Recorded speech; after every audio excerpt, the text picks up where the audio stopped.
Hello, magandang umaga po sa inyong lahat at medyo hindi masyadong mainit ngayon kaya okay naman ang lola ngayon. Anyway, maraming maraming salamat at nagpapasalamat ako dahil na nakarating din ang ating ang ating speaker at siyempre magbatian muna tayo. Pabatiin muna natin ang ating Doc Eugene. Magandang umaga po sa inyo pong lahat. At sana nga po ay andyan lamang po kayo hanggang sa matapos po yung programa natin. Ulitin lang po natin yung mga topic po natin kasi kailangan po yata talaga natin uulitin po ito. Kaya sit back and relax. Manood lang po tayo habang nagpi-prepare ng tanghalian o kumakain ng tanghalian.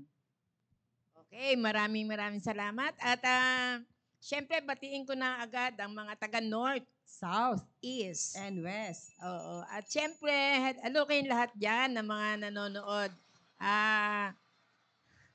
Nasa 10 million pa lang ba tayo? Anyway, maging 10 million man yan o 1 million, basta may nanonood po, masaya na po kami doon.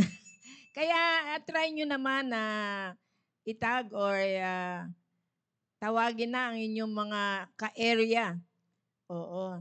At natutuwa naman ako dahil represented na ba ang mga different areas. Siyempre, batiin ko na rin ang mga nagagwapuhang mga area leaders, sub-leaders, and mga good news class leaders. Oo, mga members ng good news classes. At siyempre, binabati ko na rin ang sa akin kanina, sa aking yung magkapatid ang nangunguna. Oo. Ma'am Belia Quinones at Ma'am Linda Quinones. Hello. Magandang umaga po. Oo, yung ating mga faithful viewers. At nangunguna pa, di ba? Yun ang importante. Nauna pa dun sa co-host. Anyway, maraming maraming salamat po at ano na natin. Yun na ba ang una, ano? Jan? Yung mga unang Oo, yan. unang tumangkilik. Ikaw Good muna. morning po, Ma'am Maylene Cosare. Kay Ma'am Helen Kapundan. Si Ma'am Linda Quiñones. Nabanggit na po natin. At saka si Ma'am Belia Quiñones. Si Sister Bering Balindo. Kay Emil Balik 4. Gemma Karampatanta. Juanita Cuario. Jessica.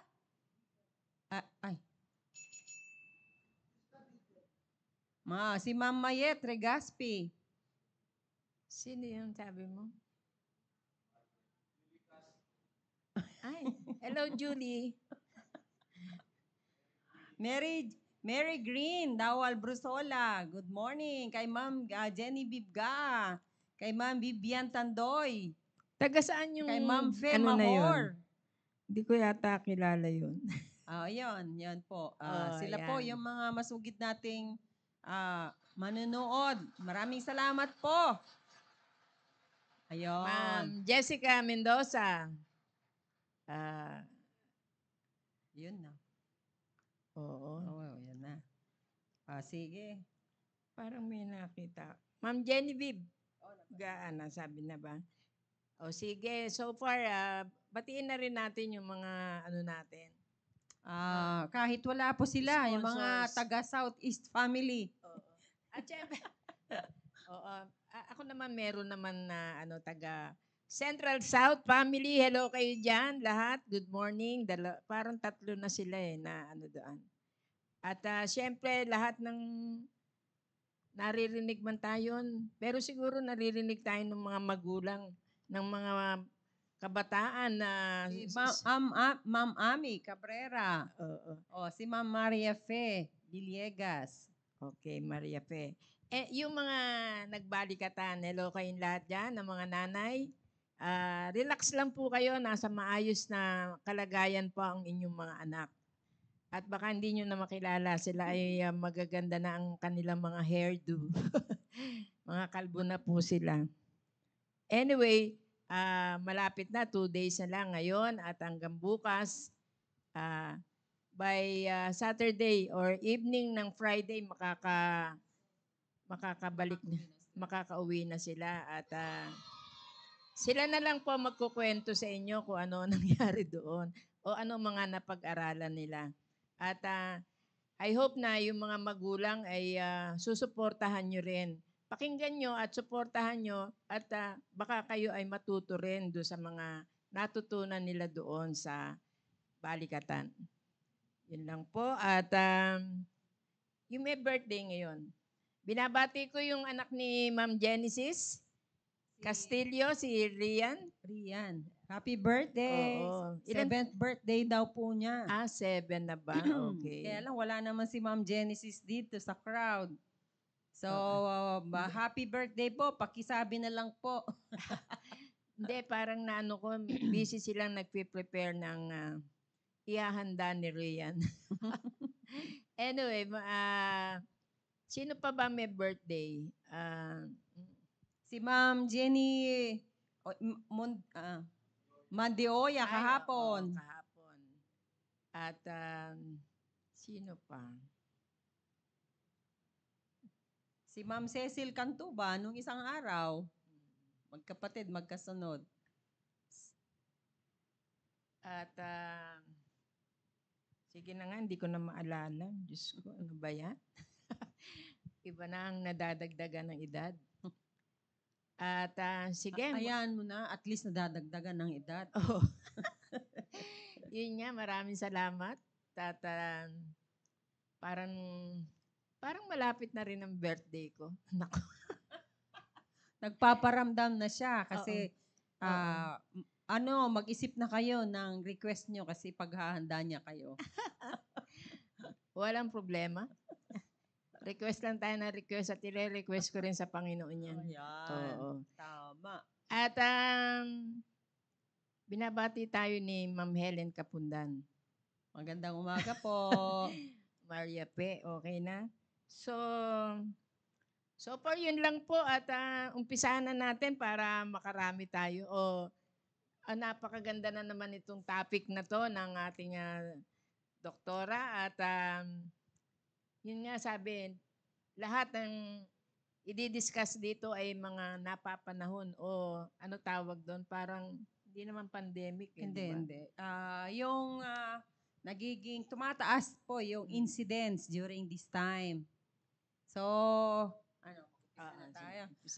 Magandang umaga po ulit sa inyo pong lahat. Ito lamang po, wala po yung gwapong host po dito.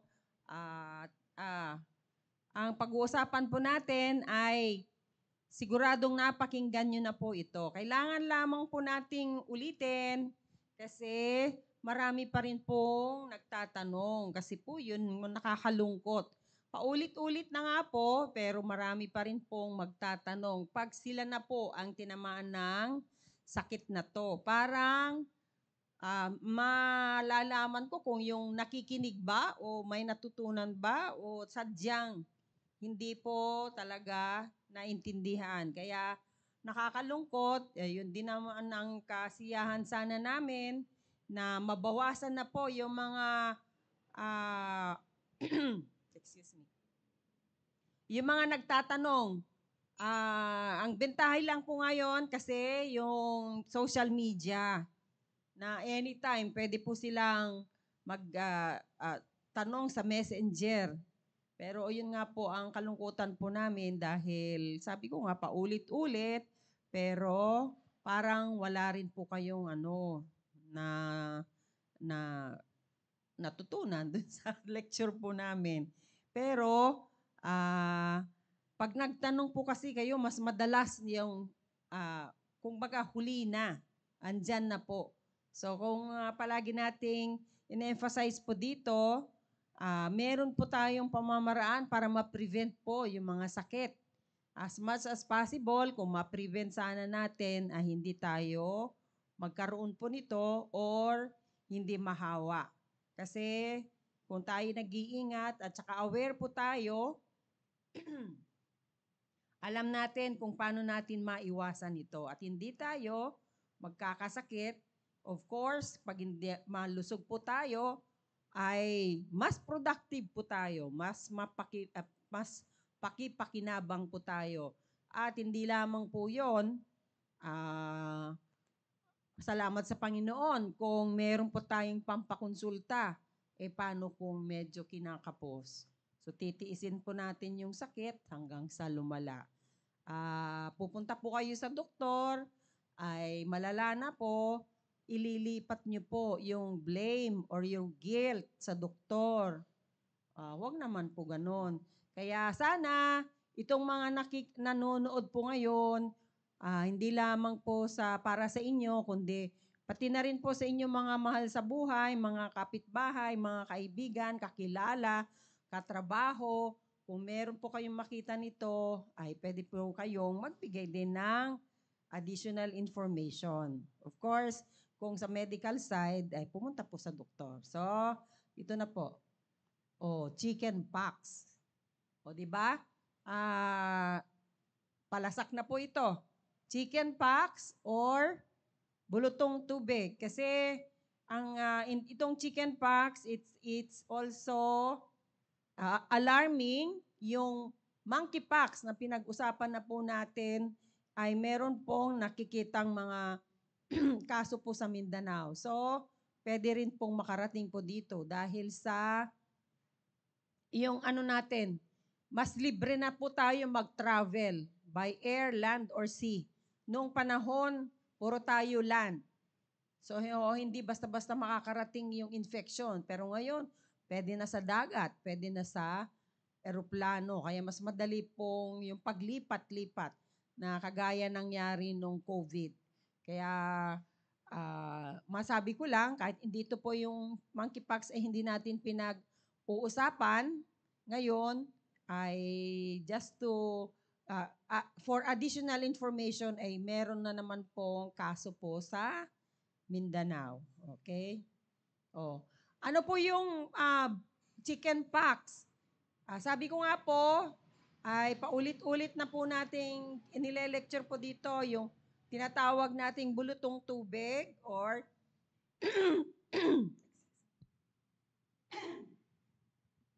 yung medical term po na varicella. Pagka sinabi nating bulutong tubig, kaya tinawag po nating bulutong tubig, may tubig po sa loob. Yung may lamang tubig po yung mga rashes. So, kaya pag nakita nyo po yung mga red blisters na yan na may lamang tubig, ay bulutong tubig na nga po yon. Kaya pag nakakita kayo ng mga rashes na wala pong tubig, ay pwede pong tigdas or allergy or yung German measles. So, bakit po natin pinag-uusapan po nito? Itong maiinit, itong summertime, ay very common po ito. So, pag sana nga po dun sa Balikatan ay wala pong magkaroon po noon kasi sa sobrang init, crowded, pagod, puyat, tapos syempre pagka lahat po yung stress na yon, minsan madalas ay humihina po yung immune system ng mga delegates kaya nagkakaroon po nito. Sana nga wala pong magkaroon po nito kasi kahit isa lang, pagka nagkaroon na siya ng blisters ay ibig sabihin, posible na po siya nakahawa sa iba. Hindi na talaga pwedeng magpatuloy sa training kasi hindi siya papayagan na makihalo-bilo pa siya. So, ibig sabihin ay talaga nakakahawa po to. A virus causes this condition. It often affects children and was so common, it was considered a childhood rite of passage. Napansin niyo po, mas marami pong na-infect po ng mga bata. Kaya lang po, kung mababa din po yung immune system nyo at hindi po kayo nabakunahan, kahit po sa adult. And itchy rash is the most common symptom of chickenpox. Ito po kasi ang nakakainis sa sakit na to, yung rash na yon or yung bulutong tubig or blister na meron po kayo ay makate. So kung yung bata ang may sakit, talagang kakamuti niya yon kahit na anong pangkumbinsi sa bata na hindi niya kakamutin, ay yung unknowingly or unconsciously ay nakakamot po ng bata.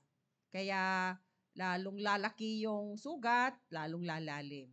The infection will have to be in your body for around 7 to 21 days before the rash and other symptoms develop. Kaya nga po, sabi ko kanina, na bago pa pagka nakita na po kayo na meron na pong rashes or yung pustular or blisters, ay posible na kayong nakahawa po sa iba. So, hindi nyo rin masabi, you cannot pinpoint kung sino po, kanino nyo po nakuha yung infection. Kasi sabi ko nga po, is this common in crowded areas? Pwede po sa school, sa church, sa palengke, sa playground, Sa mall. sa mall. Kaya di nyo po mapipinpoint. Unless meron po kayong kasambahay, kapatid na meron po nito, you can tell. You start to be contagious to those around you up to 48 hours before the skin rash starts to occur. Ganun po siya. What are the symptoms of chickenpox? The non-rash symptoms may last a few days and include, palagi po yan, yung fever, headache, at saka loss of appetite. Pero, sabi ko nga po, magkakaiba pa rin po sa bawat pasyente. Pwede pong wala pong loss of appetite. Pero sigurado po yung lagnat. Lalagnatin po yung pasyenteng may bulutong tubig. 1 or 2 days after you experience these symptoms, the classic rash will begin to develop. The rash goes through 3 phases before you recover. These include you develop red or pink bumps all over your body. Yun po yung pinag-iba ng tigdas. Kasi yung pagkasabing develop red or pink bumps, yung talagang aangat sa inyong skin. These bumps nakaumbok. nakaumbok. These bumps become blisters filled with fluid that leaks. Kahit naman hindi nyo kamutin later on po, ay talagang lalabas po yung fluid. The bumps become crusty, scab over, and begin to heal. Kahit hindi nyo po kamutin yon, ay maglilik po yung fluid, magkakaroon po ng scab, ano ba sa Tagalog? Nakalimutan ko na sa Tagalog. Sino nakakaalam? Yung pag natuyo na mangingitim. Hindi naman yun yung hab-hab, di ba? Hindi. Anyway, scab.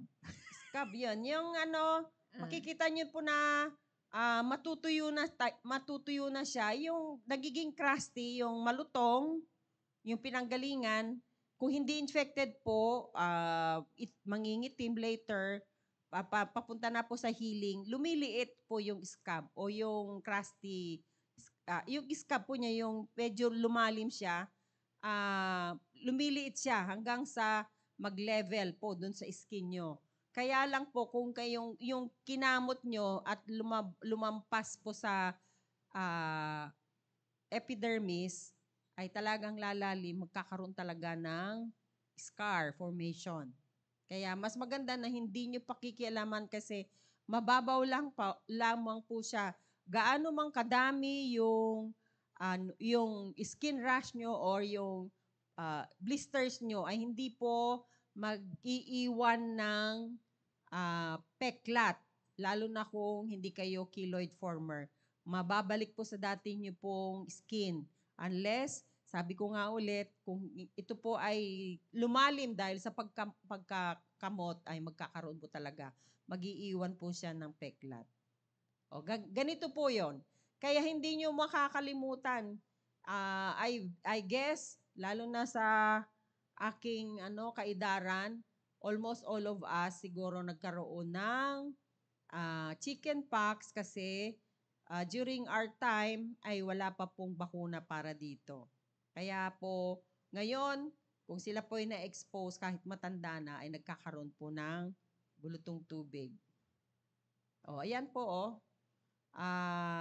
Itong pinapakita po natin dito ay hindi pa nga po yung, medyo mild pa po ito kasi yung ibang pasyente, patong-patong po yan. Ayan, oh. So, makikita nyo po yan. Oh. What causes chickenpox? Ano ba yung culprit nito? Ano ba yung virus na nagkukos po nito? Varicella zoster virus, kaya tinawag po na varicella infection. Causes the chickenpox infection. Kaya po, nagbibigay po kami ng diagnosis, hindi po namin inilalagay chickenpox. Ilalagay po namin varicella infection. Most cases occur through contact with an infected person. The virus is contagious to those around you for 1 to 2 days before your blisters appear. Kaya itong viral infection na to ay talagang pag nakita mo, ay meron na pala ako, yung ganon.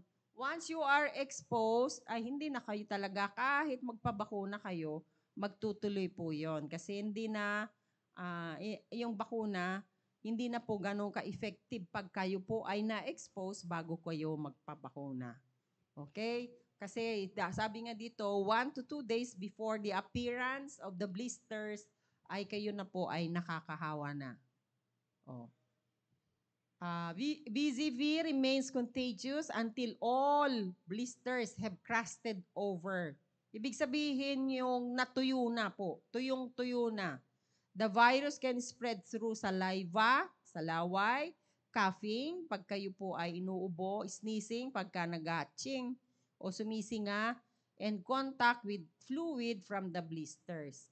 Kaya po, kung kayo po ay nagpapaligo, kasi hindi naman po contraindicated na maligo ang isang taong may bulutong tubig, mas kailangan po nilang maligo, yung leak na galing po dun sa blisters ay kung na punta po sa inyo, pwede po kayong mahawa kasi andun po yung virus. Kaya sinasabihan po namin na mag-ingat po sa pag-aalaga, lalo na po sa mga bata. Ang nakakaawa po kasi may mga pregnant women po kami na punong-puno ng blisters at darating po sa ER na nagle-labor na. Ang nakakatawa niyan, sad to say, kung yung mga doktor ay hindi pa po nagkabulutong tubig, takbuhan sila talaga, taguan sila.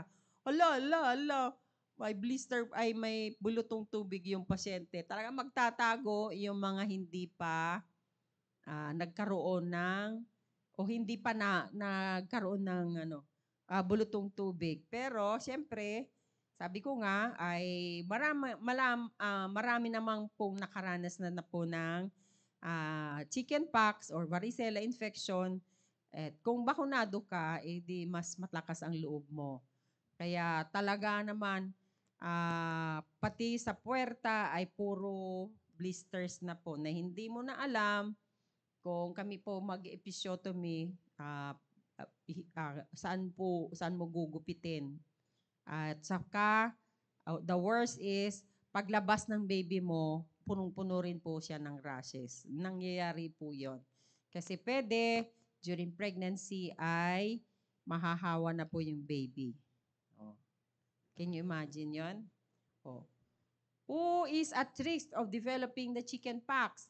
Exposure to the virus through previous active infection or vaccination reduces the risk. Sabi ko nga po, ay meron na pong bakuna para dito. Hindi po kasama yung chickenpox anti-varicella vaccination sa expanded program of immunization ng gobyerno. Ito po ay medyo may kamahalan, pero kung kayo po ay hindi pa nagkakaroon ng bulutong tubig, kung kayo po ay adult na, pwede pa rin po kayong magpabakuna. Immunity from the virus can be passed on from a mother to her newborn, as I have mentioned. Immunity lasts about 3 months from birth. Oh, biro nyo, kung bakunado yung mother nyo, kaya ina-advise po namin yung mga pregnant women na before delivery, at least 2 months before delivery, ay nakaka-receive po sila ng mga bakuna para po yung immunity nila ay maililipat po sa baby. Pero hindi po lahat ng bakuna ay pwedeng ibigay po sa buntis. Like this one, hindi po. Oh. Anyone who has not been exposed may contract the virus. Risk increases under any of these conditions. You have had recent contact with an infected person.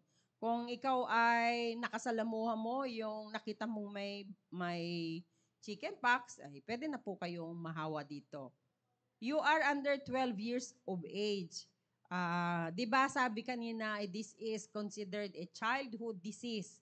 So, ina-advise na po yung mga pediatrician na binibigyan po sa mga newborn, mga infants, hindi newborn, yung infants ay nabibigyan na po ng bakuna para dito. You are an adult living with children. Kasi po, yung mga bahay kalinga, yung mga ganon, kung marami pong mga bata doon, ay talaga magkakahawa-hawa. Ito po yung hindi ma-avoid yung mga siksikan sa kulungan, yung mga preso. Biro nyo po, kung isa po ay nahawa, lalo na po sa mga talagang overcrowded prison cell, yung nakatayo na lang sila, na ang sabi nila ay salitan ng pag-upo. Kasi matutulog ka sandali, yung ganon. Ay di pagka nagkaroon ka ng chickenpox dito, ay talagang mag-e-enjoy si chickenpox sa loob ng kulungan. You have spent time in a school or child care facility. Yan mga daycare facilities po. Child care facilities, ay pwede po yan. Kaya once na meron na po kahit ano pa lang, ay talagang i-isolate siya. Kaya po, very strictly na sinasabi po ng mga doktor kahit sa atin, kung meron po siyang chickenpox, ay hindi na natin papapasukin. Your immune system is compromised due to illness or medications. Paulit-ulit naman po natin sinasabi ito, kung meron po kayong kasambahay na meron pong sakit, kagaya ng mga may cancer na tumatanggap po ng chemotherapy, radiation, immunotherapy, ay talagang ihiwalay mo sila. Kasi compromised po yung immune system, yung mga nagda-dialysis, yung mga diabetics, may mga sakit sa puso, may sakit sa atay. Kahit na wala naman pong sakit, pero yung mga elderly na halos hindi na makatayo, lalo na yung mga stroke patients kasi mahina po yung kanilang panlaban sa sakit, kahit na anong klaseng infection. How is chickenpox treated? Most people diagnosed with chickenpox will be advised to manage their symptoms while they wait for the virus to pass through their system. Kasi kung ang pasyente ay nilalagnat, masakit ang ulo, di bibigyan mo ng paracetamol, makate, yung blisters, bigyan mo ng antipruritus or antihistamine. Yung iba ay mawawalan ng ganang kumain, pero kaya nawawalan ng ganang kumain, lalo na yung mga bata kasi dahil sa lagnat. Diba? Nag-iiba yung panlasa nyo kung may lagnat. Kahit sa matanda, nawawalan po ng ganang kumain pag may sakit. So, mahirap pong mag-convince sa mga batang picky. Sila po ay mapili na sa pagkain, nagkasakit pa. Pero hindi po yun ang dahilan para ibigay nyo po yung kanilang hinihingi sa inyo ng mga unhealthy. Mas maganda pa rin ang ibibigay nyo po ay yung masustansya, hindi po yung milk tea. Hindi po yung soft drink. Kaya, yun po. Ima-manage po kung ano yung nararamdaman ng pasyente. Pagka inuubo siya, ay bigyan natin ng ano para sa ubo. Pero this time ay advisable na rin po na binibigyan po ng antiviral drugs para mas mabilis yung paggaling, mas maiksi po yung pagsasuffer po ng pasyente. Parents will be told to keep children out of school and daycare to prevent spread of the virus. Infected adults will also need to stay home. Kaya nagbibigay po kami ng medical certificate once we see patients with varicella infection, ay binibigyan na po namin ng medical certificate recommending them to rest for at least 2 weeks. Wala tayong magagawa kung talagang infected na po sila. They are not allowed to go to work kasi ma-expose din po yung kanilang co-workers. Your doctor may prescribe antihistamine medications or topical ointments. Or you may purchase this over-the-counter to help relieve itching. Diba sabi ko kanina? You can also soothe itching skin by taking lukewarm baths. Ayun. Sinasabi natin kanina kasi yung mga matatandang lumang kaugalian ng mga tao na pag may sakit, kahit hindi po bulutong tubig, ay hindi po nila pinapaliguan. Kasi daw, pagka pinaliguan, ay baka daw lalo pang dumami yung rashes, which is mali. Mas kailangan po nilang maligo para pampababa po ng temperatura at, di ba, kahit wala kang sakit, masarap ang pakiramdam mo pag ikaw ay nakaligo.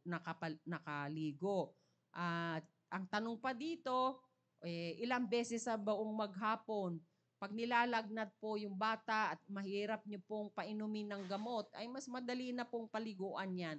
Madali ang paligo. Punasan nyo po kaagad. Pero itong taking lukewarm baths, pwede rin po ito na maligamgam na tubig. Kasi yung maligamgam na tubig ay meron pong soothing effect. Nakaka-relax po yung maligamgam na tubig. Lalo na kung hindi kayo sanay na maligo ng malamig na tubig, ay yun. Applying unscented lotion. Pwede rin po ito. Pero minsan po kasi, depende rin po sa naglalagay po ng lotion. Baka naman sa paglalagay nyo po ng lotion ay ma-infect po. Malalo pang ma-infection. Magkaroon po tuloy siya ng sa bacterial infection. Nagkaroon na sila ng viral infection, malalagyan pa ng bacterial infection kung di kayo maayos na maglagay po ng lotion. For me, kung hindi naman po kailangan talaga, better yet not to apply anything. Yung wearing lightweight, soft clothing. Siyempre po, ikaw na po ay punong-puno na ng bulutong tubig, mag-wear ka pa ng skinny jeans, yung mga ganon. Tight-fitting dresses or blouses or pants.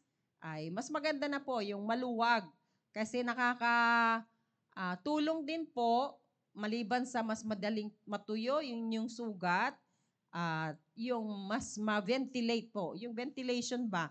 Para hindi kayo pawisan. Kasi pag pinawisan kayo, lalong mangangati yung inyong mga blisters. Kaya yung mga bata, bigyan nyo po siya nila ng lalo na yung mga toddlers, ay kahit naka-diaper na lamang po. Para mas madali nyo pong paliguan, palitan, at hindi po siya masyadong pawisan. Okay po? Ay, tapos na. Tapos na po kami. Kung may mga katanungan, Sige po. Kung Kung meron po kayong mga katanungan, ay magtanong na po kayo para ah, Hindi nyo natatawagan si Doc. oo, wag na kayong tumawag sa akin, lalo na sa oras ng gabi. Kasi ang doktor, natutulog din po. Kaya kung meron po kayong katanungan, kasi nga po, kaya maiksi po ito kasi napag-usapan na po natin dati na ipaliwanag pong maigi itong bulutong tubig.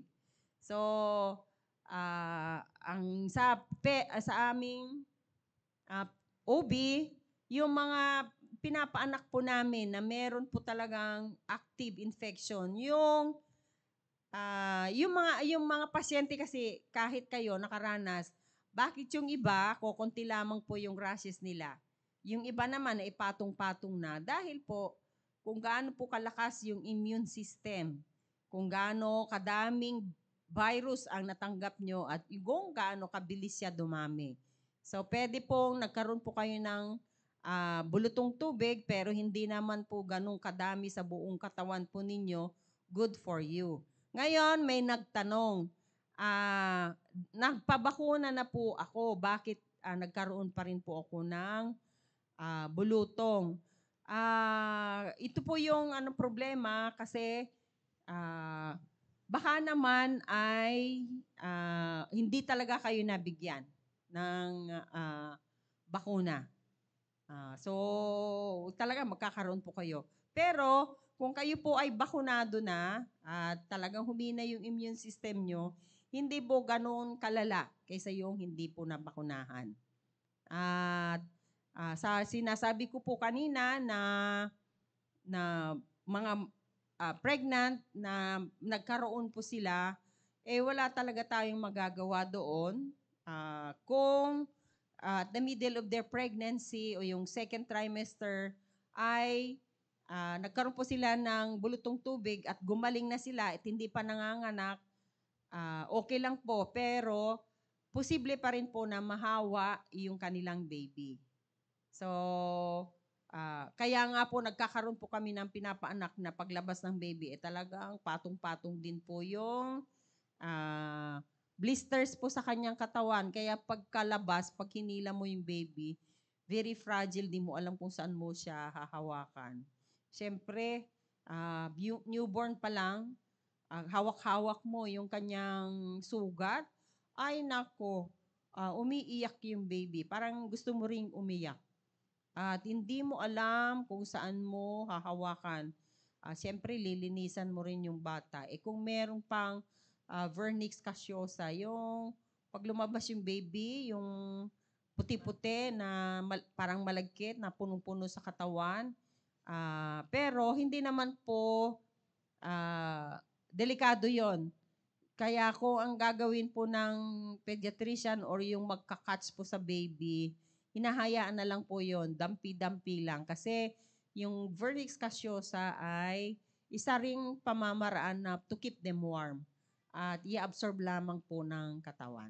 Kaya hindi po contraindication kahit hindi nyo muna siya linisan. Okay lang po yon. Ano yun? Yung Ito, tanong kapag nagkabulutong na po ba ay immune na rin po sa shingles? Hindi po.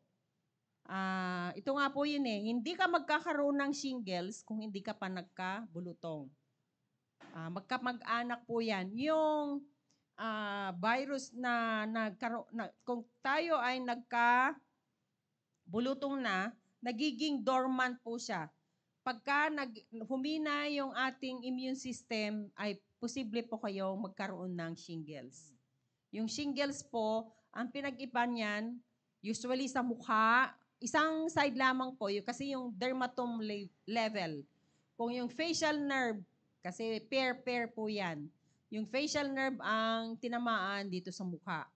O dito sa trunk, o dito sa limb, iisa lamang po yan. Pero very distinguishing symptom ay yung sobrang kirot. Si bulutong tubig ay hindi po makirot. Bakit makirot si shingles? Kasi ang tinamaan po ay yung nerve. Kaya lang po sa dermatome level, o kung ano po yung, pag sinabi nating dermatome level, kunyari si facial nerve, saan ba ang kanyang sinusuportahan na part ng mukha. So yun lamang po magkaroon ng ah, blisters. Ganyan din po sa hita, sa likod. At hindi talagang napakatagal din po ang ito. Sino po yung mga tinatamaan? Again, yung mga immunocompromised na mga pasyente. Unang-una, yung mga may diabetes mellitus, diabetics, hypertensive, chronic renal disease, yung mga nagpapadialysis, yung meron pong cancer, yung mga stroke patients, yung mga matatanda na, yung mga nakahiga na lamang po, wala na po sedentary, or yung sila po ay na lamang po, nakahiga na lamang po sa kama na hindi na po gumagalaw. So sila po yung at risk, vulnerable po dito. Ang importante po dito ay ma-alleviate o mabawasan po yung kirot na kanilang nararamdaman. Super, super kirot daw po ito. At matagal pong gumaling. Depende po sa kung yung kakayanan nyo pong lumaban po sa infection. So again, hindi po kayo magkaroon ng shingles kung hindi po kayo nagkabulutong tubig pa. Kasi po magkamag-anak po sila nito. So kung kayo po ay nagkabulutong tubig, ay pwede po mangyari. Ang masakit niyan kung sa mukha. Kasi mag-iiwan po talaga ng peklat. Hindi kagaya po ng chickenpox. Kung hindi mo kinamot yan, parang hindi ka nagkaroon ng chickenpox. Ako mismo, meron ako dito. Kinamot ko kasi. Meron ako sa mukha. Ganon din si Dominic, nung nagkabulutong siya, sinasabi, huwag mong kamutin. Gayo, meron din siya. Naalala ko yung si Pongpong. Yung shingles niya sa may tiyan, Tiyan, tsaka yung sa likod. Kasi Oo. yung ano lang, yung isa, trunk, yung Kaya sabi nga niya na umiiyak sa sakit. makirot. Oo. Makirot. Kasi nerve po yung kanyang Ang tinamaan. ano ko lang, Dok, paulit-ulit pa rin ba yun? Pwedeng umulit. Yung shingles pwede pong umulit. Yung bulutong tubig, sabi ay Once lang. lifetime immunity. Pero it becomes dormant. Kaya pagka huminay yung resistensya or immune system, ito nga po, yung magkaroon po kayo ng shingles. Siya papasok naman ngayon. Oo. Yung sa shingles, pwede kayo magpahid ng topical analgesic. Meron po. Yung iba, ini-spray para lamang po mabawasan po yung sobrang kirot. Yung mga bata talaga ay umiiyak. Yung mga matatanda, umuungol po sila sa sobrang kirot. Again, depende na naman po kung yung pain tolerance nyo. Kung mababa, ay talagang yung iba nagpapa-inject para mabawasan po yung sakit. So, depende po kung gaano nyo matolerate yung sakit na nararamdaman nyo, yung kirot na nararamdaman. At ang shingles po, kahit wala na po yung rashes, nag-iwan siya ng peklat, kahit na wala na, malinis na, makakaramdam pa rin po kayo ng kirot. Kaya hindi nyo makakalimutan po ito. Okay po? Kaya kung meron pa kayong katanungan, meron pa po kaming konting minutos po. Ayan, maraming salamat, Doc Eugene. At yun ang kagandahan nito, yung nire-review natin ulit kasi sa dami-dami niya mga sakit na yan, talagang nag-mimix na. Parang halo-halo na, ano na ba talagang ano. Pero may mga, sabi nga nila, patog pneumonic, Symptoms or signs and symptoms. Nung kami po ay mga estudyante, talagang may picture yan na ipapakita yung rashes, yung sa picture, magkakamukha naman sila. Yun, kaya kailangan mag-aral kami yung symptoms, yung biro mo, yung pathophysiology, yung ganon, yung nagkukos, is it bacteria, virus, or fungus, paano po mag-umpisa, paano makahawa, paano po gumalaw sa loob ng katawan, yung mga ganon, ay i-memorize po namin yan. Tapos anong itsura, anong pinag-iba niya, yung mga ganon.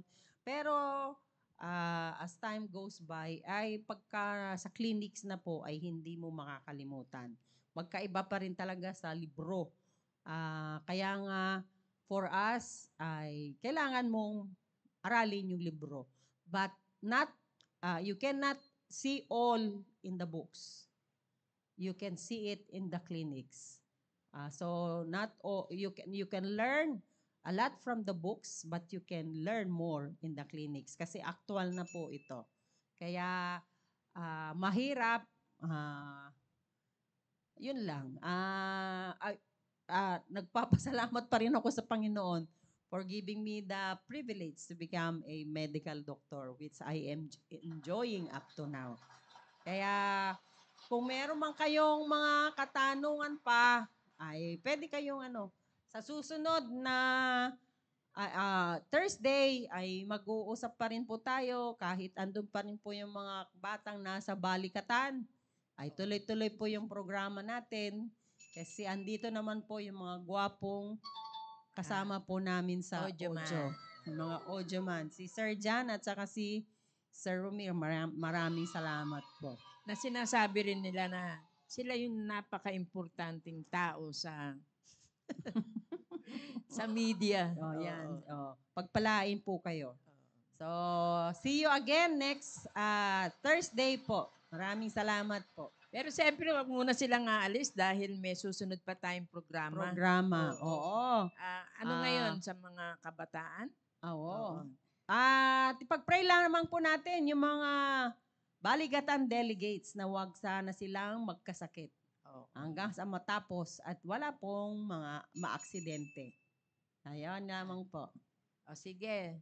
Wag po kayong alis at nandito na po ang susunod na ang The The Baptist Baptist Lunch. Lunch.